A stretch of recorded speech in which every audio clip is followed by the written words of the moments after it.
Anotherway, Erasmus Plus Program, Cooperation for Innovation and the Exchange of Good Practices. KA2 Strategic Partnership for Youth, funded by EU. Number 2019-2-IT03-KA205-016466. Co-funded by the Erasmus Plus Program of the European Union. Mediterranea, Associazione per lo Sviluppo Locale. This work is licensed under the Creative Commons Attribution Non-Commercial Share Alike 4.0 International License. To view a copy of this license, visit http://creativecommons.org or send a letter to Creative Commons, P.O. Box 1866, Mountain View, CA 94042, USA. Per altra via. Anotherway. An original method by Francesco Piccolo. Module 1. Who? Lessons 3 and 4. Memory. In the scene of a movie, the protagonist finds a recording of herself on her MacBook with precise instructions to commit suicide. She listens to it and then listens to it again, but she fails to follow those instructions. She watches the clip in the kitchen several times, goes upstairs, arrives in a room, but then... And so she starts again, until she takes the MacBook with her.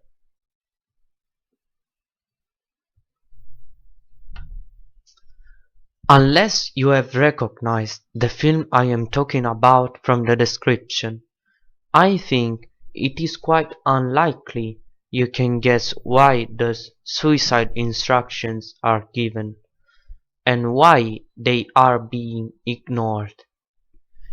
Alice, the main character in the film, is ill with Alzheimer's. This terrible disease, with as yet unknown causes, produces alterations in the brain, with an accumulation of amyloid substance, insoluble protein aggregate, that prevents the proper functioning of the synapses, the brain connections. What does this involve on a mental level? What functions fail when the brain undergoes these alterations? The ability to imprint information in the mind is missing, encoding. The ability to keep information in mind is missing, storage or retention. The ability to retrieve what is in the mind is missing, retrieval. In a word, memory is missing. The object of this lesson is precisely the study of this mysterious and complex function of our mind.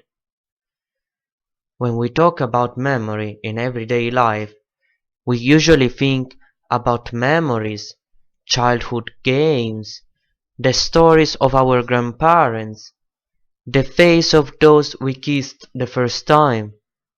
Very romantic, but that's not all.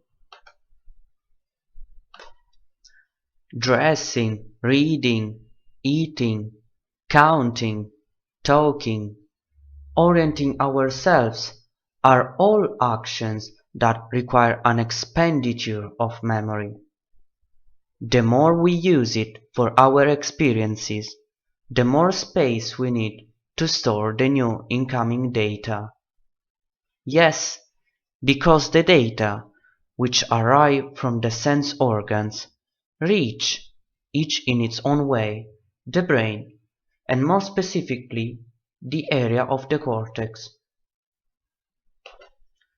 Already here, a first fragment is deposited, remaining available for a very short time, and activating a series of circuits which tell us if this experience can be assimilated to others already had, and thus they give us indications on how to use this input information, what to do with the recordings made by our senses. Some examples may help. When we taste a fruit, information about its taste will tell us what taste it is, the memory of which fruit it belongs to.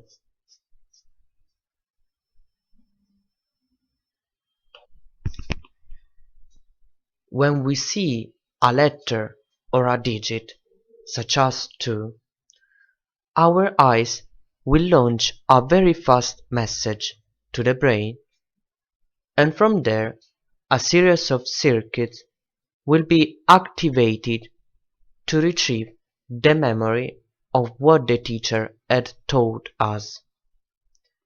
In other words, that the sign 2 corresponds to a digit indicating a quantity greater than 1.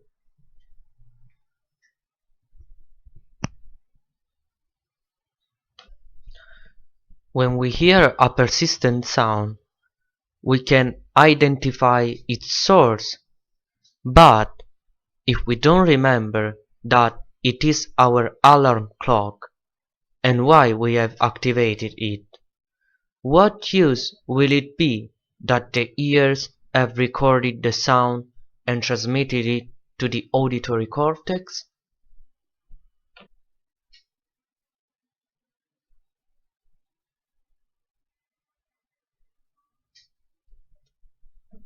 At this point, it is clear that the subject is enormously fascinating, however complex and extremely broad.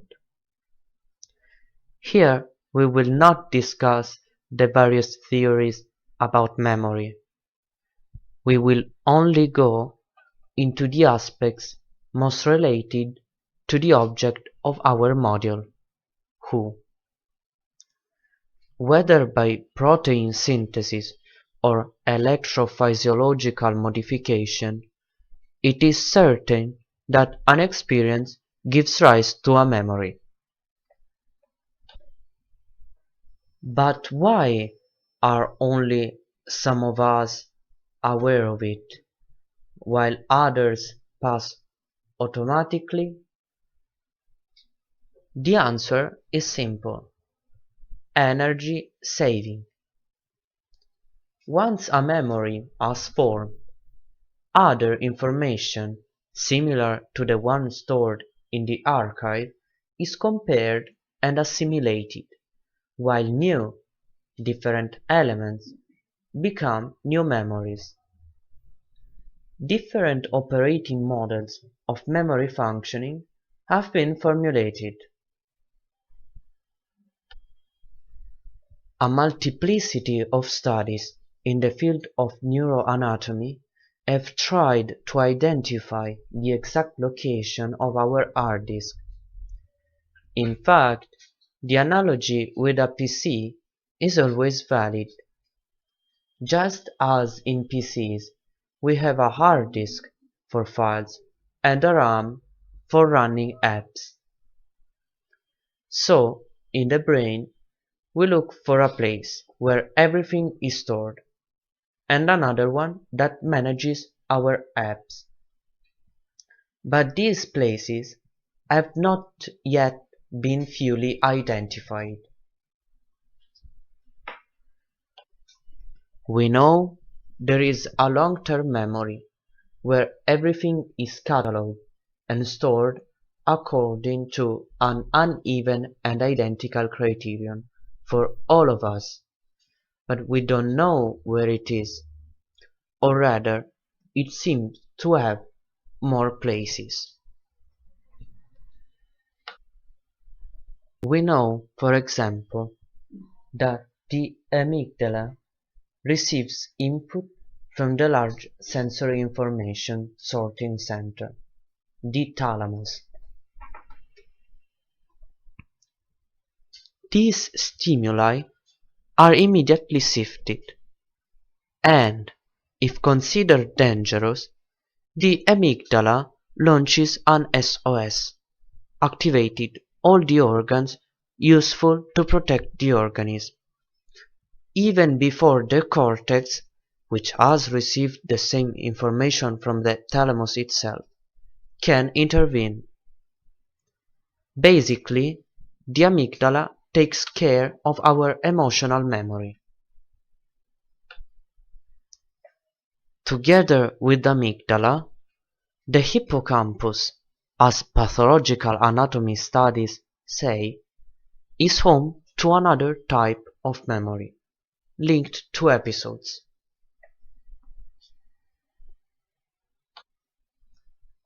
Damage to the hippocampus leads to anterograde and retrograde amnesia, which means that people with such damage are unable to have memories before the trauma, and above all, to form new ones.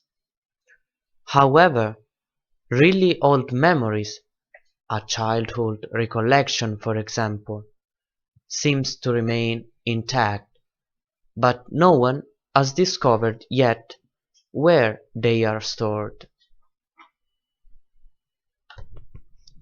The basal ganglia and cerebellum, another marvel in our skull box, instead preserve all the procedural information that allows us to drive, swim, ride a bike, embroider, play a musical instrument, and even suture surgical wounds.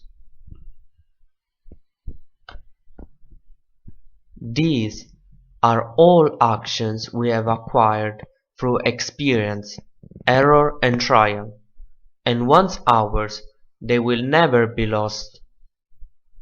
Our Alice, suffering from Alzheimer's, may still be able to embroider, because the technique she has learned is there, and is among the last things to disappear. But she does not know where the needles and thread are, or what embroidery to do, unless there is a drawing on the fabric. Our search for the places of memory, proceeding from the innermost part of the brain to the outermost, concludes on the neocortex, which is also, from the phylogenetic evolutionary point of view, the part of the brain that makes us beings with higher cognitive functions.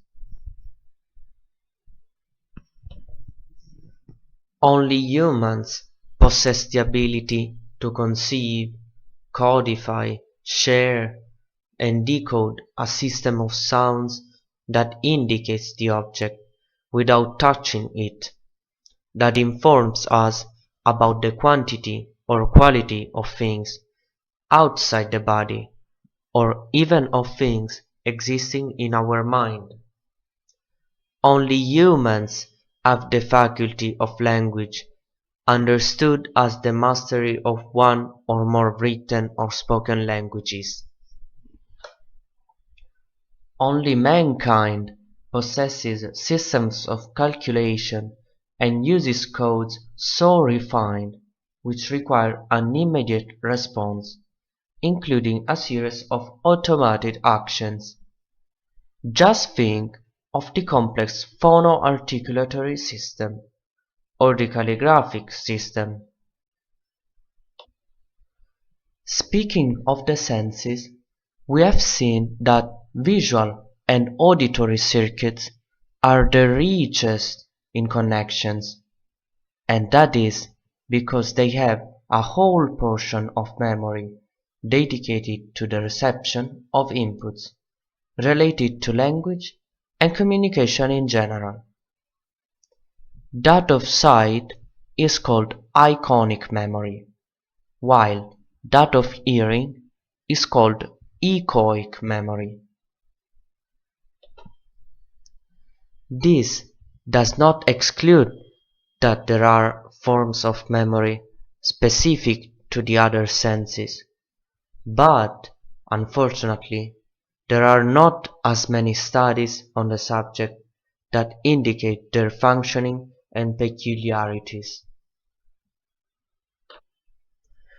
Research on the places of memory, starting from the primary intuition of Atkinson and Shiffrin, 1968, to whom we owe the Modal Memory Model, with the division of memory into three parts: sensory register, short-term memory, long-term memory, storage.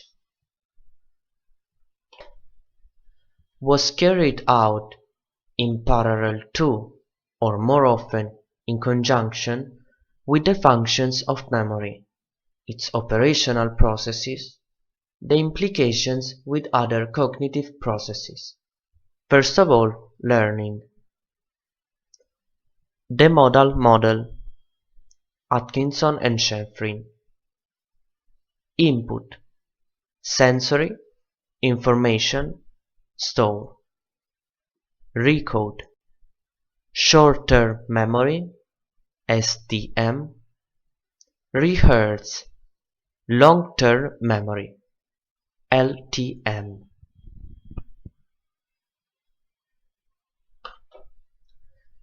Craik Lockhart, 1972, and Craik Tulving, 1975, were the first to move in this field, talking about a single, non-tripartite memory, in which memory is the product of different stages of information processing.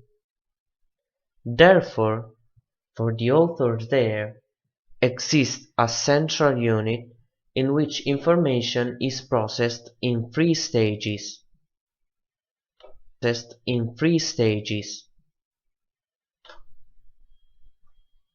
Preliminary processing, recognition and identification, incorporation into a new framework or as a supplement to one already possessed.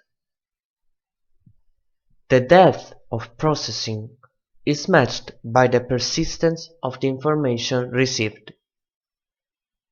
The more attention is required, the more information received, the greater the anchorage to the memory.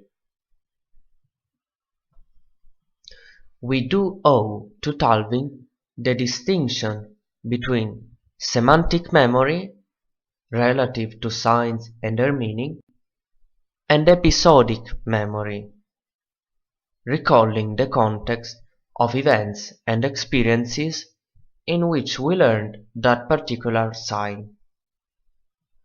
Let us return to the example described above, regarding the digit 2. It belongs to the Indo-Arabic numeral system we use. Semantically, it indicates a quantity superior to unity but inferior to plurality. But in what context did we learn that two fingers of the hand indicate the same quantity? When or how did we understand that this quantity is written with a digit similar to the hook or the snake?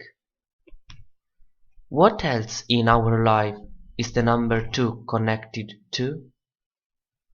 This no longer has to do with the sight, semantic memory, but with our life, episodic memory. Another interesting theory of memory that in the Anotherway context takes on greater importance is that offered by Bartley. Sensory memory, attention, short-term memory,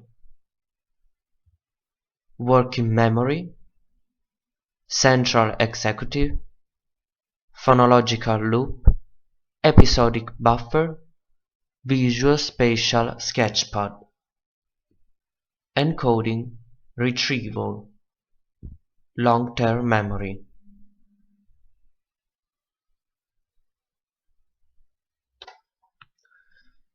In the 70s, to the tripartition of the Modal Memory Model, the author added the concept of working memory that involves a central unit served by two slave systems: the phonological loop, responsible for auditory and verbal information, and the visuospatial sketchpad, for the visual and spatial representation of information.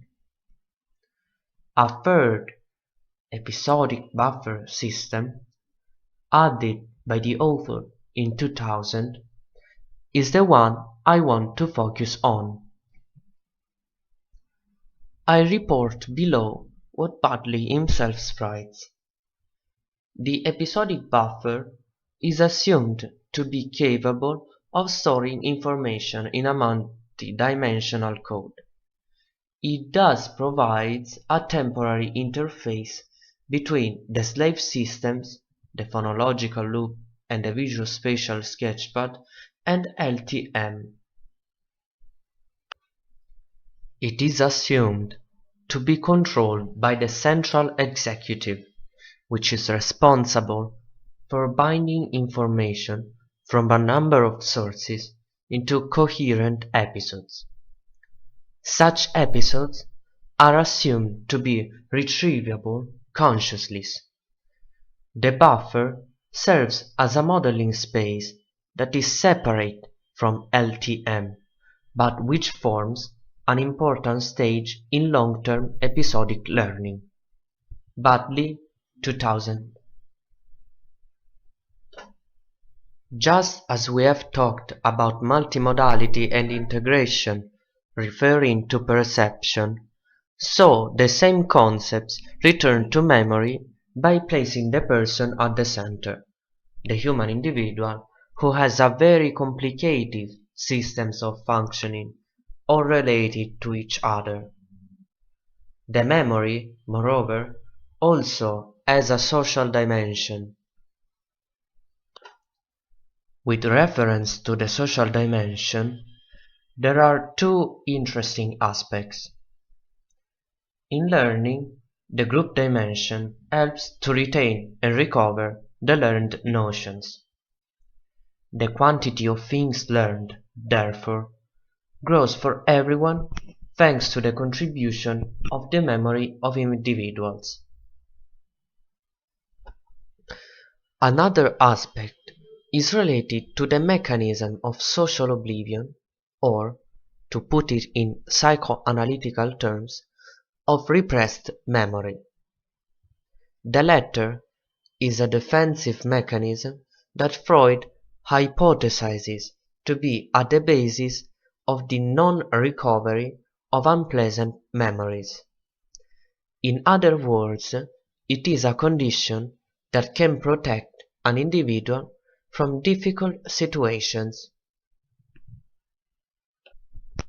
Craik, 1920, tells that during a debate in a university in Germany, a girl mentioned a book whose plot she remembered perfectly, but not its title. The others present at the debate, although they understood which novel it was, had the same difficulty. The novel written in English was Ben-Hur by Lewis Wallace. Those of you who don't know German will have difficulty in guessing what was unpleasant in a book set in the time of Jesus Christ, and that basically talks about an evangelical conversion. Those who know it instead, thinking of the word her, will notice that it resembles the word hure, which means prostitute. In 1920, what girl in an academic debate in front of professors and colleagues would have pronounced the word prostitute?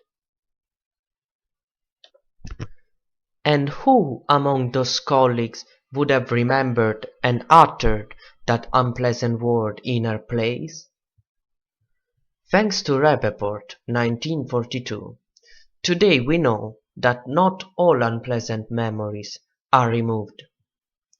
On the contrary, we tend to better remember all memories emotionally connoted in a positive or negative way, while we oblige the neutral ones on an emotional level. Amygdala, you remember? The need to have a memory of socially relevant events is at the core of the constructions of fixed and computer archives, and opens a debate on what the right to forget is. Here, however, it is interesting to underline how the memory of everyone can contribute to the memory of others, as well as another form of memory cannot be traced back to any organ or system of our body, referring not to the individual, but to people as a single entity. It is called collective memory, as stated by Maurice Halbwachs, who coined the term in 1925, and it differs from history, as he explains in this passage taken from his book La Mémoire Collective, published posthumously in 1952. The collective memory is not the same as formal history, and historical memory is a rather unfortunate expression because it connects two terms opposed in more than one aspect. Our preceding analysis suggests these conclusions. Undoubtedly, history is a collection of the most notable facts in the memory of man.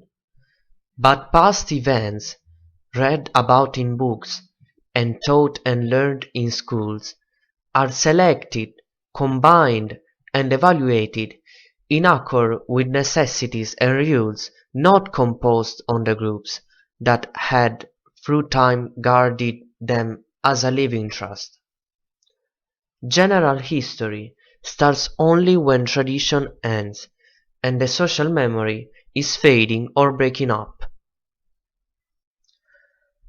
So long as a remembrance continues to exist, it is useless to set it down in writing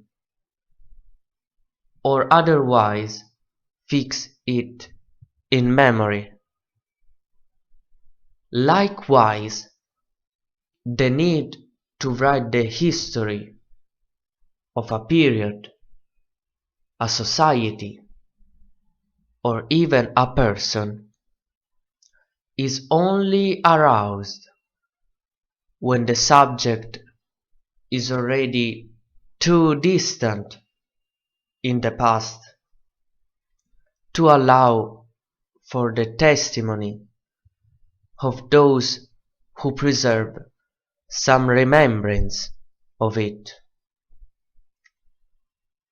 The memory of a sequence of events may no longer have the support of a group.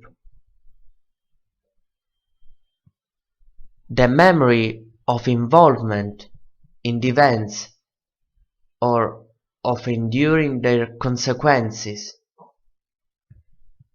of participating in them, or receiving a first-hand account from participants and witnesses, may become scattered among various individuals, lost amid new groups for whom these facts no longer have interest, because the events are definitely external to them. When this occurs, the only means of preserving such remembrances is to write them down in a coherent narrative. For the writings remain, even though the thought and the spoken word die. In reality, the continuous development of the collective memory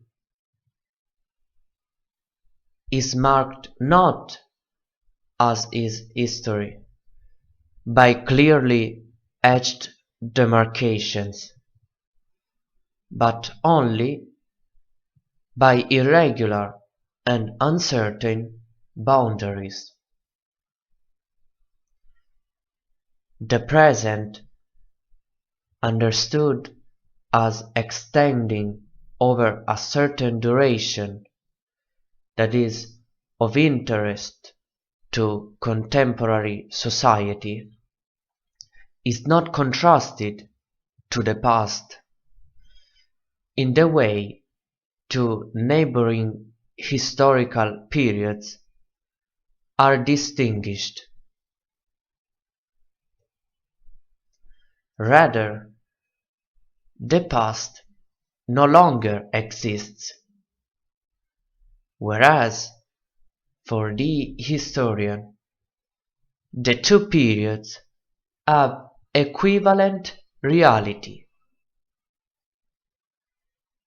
The memory of a society extends as far as the memory of the groups composing it. Neither ill will nor indifference causes it to forget so many past events and personages. Instead, the groups, keeping these remembrances, fade away. History can be represented as the universal memory of the human species. But there is no universal memory.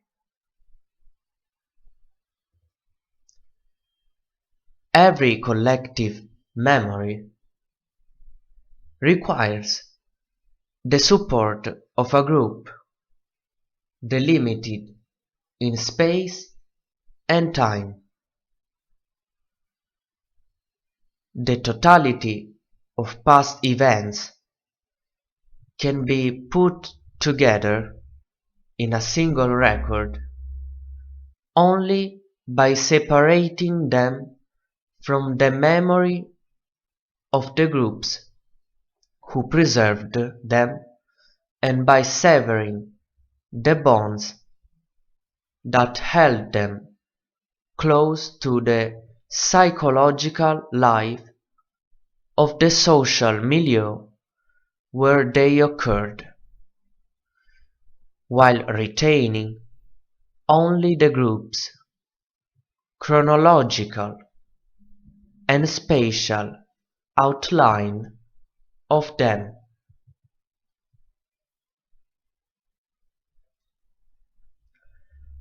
This procedure no longer entails restoring them to lifelike reality, but requires relocating them within the frameworks with which history organizes events. These frameworks are external to these groups and define them by mutual contrast. Maurice Halbwachs, Historical Memory and Collective Memory, pages 78 to 85.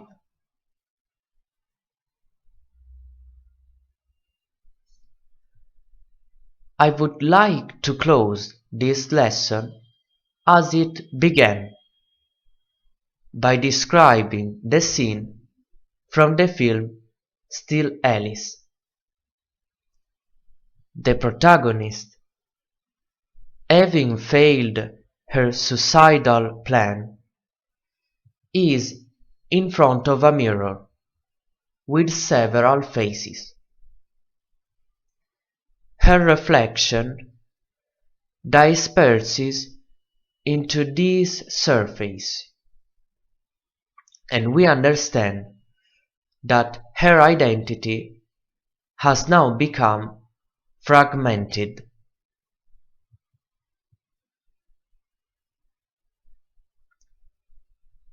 Identity and memory have so much in common that we believe that the former is made up of the latter.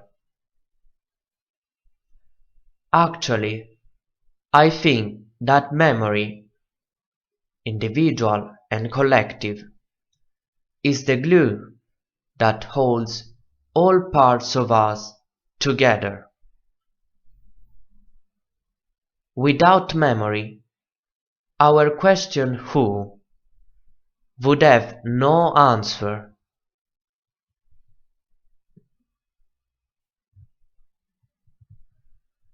In this lesson, the images are used for educational purposes only, and for the most part are original. Those for which it has been possible to identify the source are mentioned in the image itself. For the others, the author remains available to give credit to any rights holders who request it, using the following address: peraltravia@gmail.com.